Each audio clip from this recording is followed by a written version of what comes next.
ഭാര്യയും ഭർത്താവും വെളിച്ചത്തിൽ കൈകൾ കോർത്തു പിടിച്ച് മക്കളുടെ മുന്നിൽ പ്രേമിക്കുന്നത് കാണണം മക്കള്.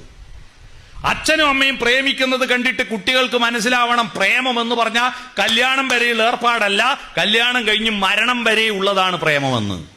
പ്രണയം മരണം വരെ. മരിച്ചാലും, ഒരാൾ മരിച്ചാലും മറ്റൊരാൾ ജീവിച്ചിരിക്കുന്നുണ്ടെങ്കിൽ മരിച്ചു കഴിഞ്ഞാലും പ്രണയം തുടരും.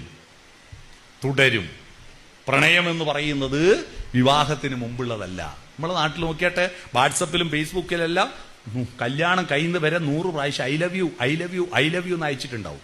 കല്യാണം കഴിഞ്ഞതിന് ശേഷം ഒരു തവണ പറഞ്ഞിട്ടുണ്ടോ ഐ ലവ് യു? ഭാര്യ ഭർത്താവിനോട്, ഭർത്താവ് ഭാര്യയോട് പറഞ്ഞിട്ടുണ്ടോ? എന്താ പറയാത്തതെന്ന് ഞാൻ കഴിഞ്ഞ ദിവസം ഒരു ക്ലാസ് ചോദിച്ചപ്പോൾ ഒരാൾ എഴുന്നേറ്റ് പറയാ, കല്യാണം കഴിഞ്ഞതിന് ശേഷം എന്താ ഐ ലവ് യു പറയാത്തതെന്ന് അറിയോ? എന്താ, ഇലക്ഷൻ കഴിഞ്ഞാൽ പിന്നെ പ്രചരണം വേണ്ടല്ലോ. അപ്പൊ ഇലക്ഷൻ വേണ്ടിയുള്ള